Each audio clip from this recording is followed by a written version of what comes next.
سلام، من رونیام و اینجا چنل یوتیوب منه. اینجام که با شما دانسته هام رو طی این 7 سال زبان آموختن به اشتراک بذارم.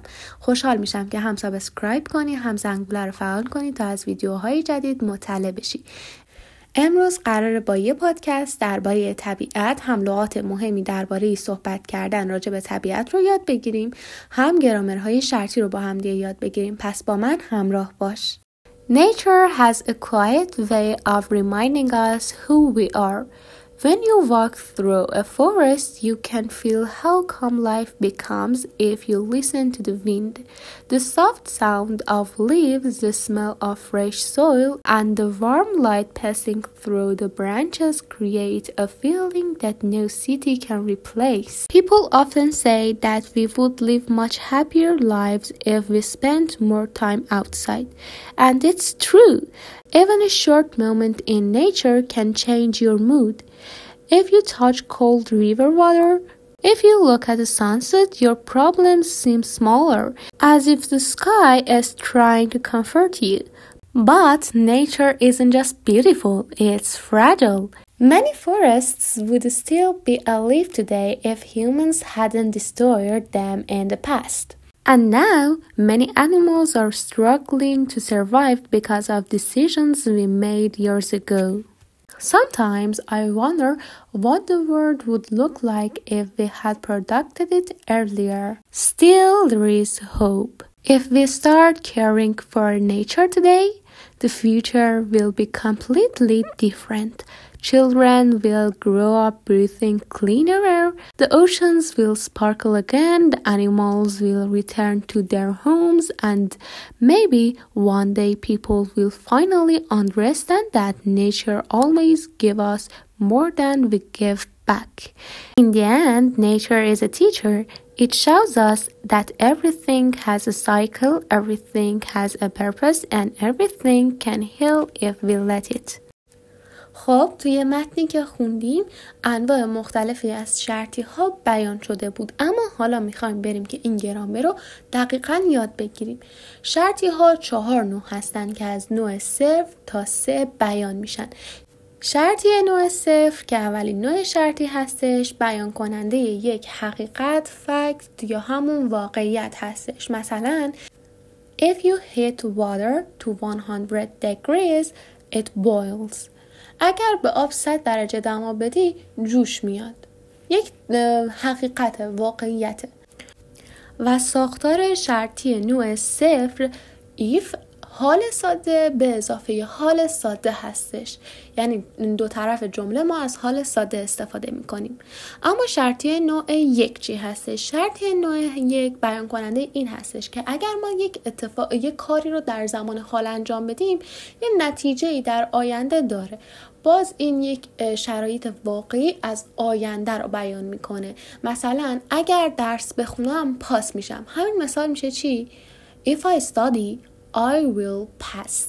در واقع یک بخش جملمون حال ساده است، if و حال ساده، و بخش دوممون از will استفاده کردیم. اگر درس بخونم پاس میشم. اما شرطی نوع 2 موقعیت‌های اتفاق نیفتاده در حال یا آینده هستش. مثلا اگر لاتاری برنده شده بودم خیلی سفر می‌کردم. If I won the lottery, I would travel a lot. ساختارش چجوریه؟ if گذشته ساده به اضافه would به اضافه فعل میشه. If I won the lottery, won گذشته همون win.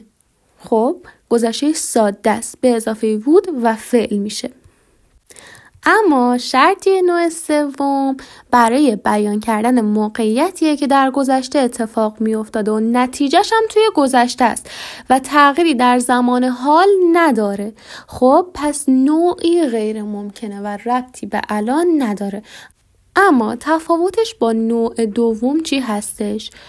نوع 2 شرایطی غیر واقعی از آینده راجع به کار گذشته رو در واقع به ما نشون میداد. اما نوع 3 راجع به گذشته است کلاً. اگر بخوایم یه مثال براش بزنیم میتونیم بگیم که If the weather had been good, we could have gone to the park. میشه چی؟ اگه آب و هوا خوب بود ما میتونستیم به پارک بریم. پس دوتاش راجع به گذشته است و تقریبا غیر ممکنه. اما ساختارش چی هستش؟ گذشت ایف، گذشته کامل به اضافه would have و اسم مفعول. اما آخرین نوع جملات شرطی ترکیبی هستش که مناسب سطح ادوانس و برای شروع نیاز نیست که یادشون بگیرید، اما من یه توضیح مختصری و یه دونه مثال براتون قرار میدم. همونطور که از اسمش پیداست ترکیبی از 4 شرطی قبل هستش و یه مثال براتون میزنم. If I had gone to class last week, I could pass the exam tomorrow.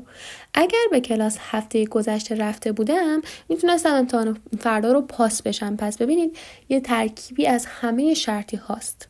یا If I were rich, I could have bought the house last week. اگه من پولدار بودم میتونستم هفته پیش اون خونه ها رو بخرم. پارت آخری که میخوایم به بررسیش بپردازیم لغات و عبارت‌های مهمی هستند که این متنی که خوندیم داشت.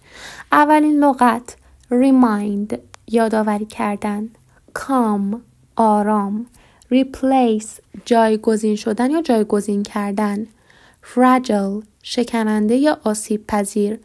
survive، زنده ماندن، دوام آوردن. cycle، چرخه. mood، حال و هوا، احساس درونی. decision، تصمیم. give back، پس دادن، جبران کردن. let it، اجازه دادن که یا اجازه دادن برای. there is hope، امید هست. completely different، کاملا متفاوت. everything can heal if we let it، همه چیز میتونه شفا پیدا کنه اگر اجازه بدیم.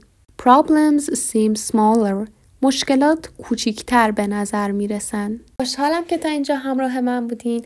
اگر براتون آموزنده و مفید بود لطفاً هم سابسکرایب کنید، هم زنگوله رو فعال کنید و هم به دوستانتون معرفی کنید.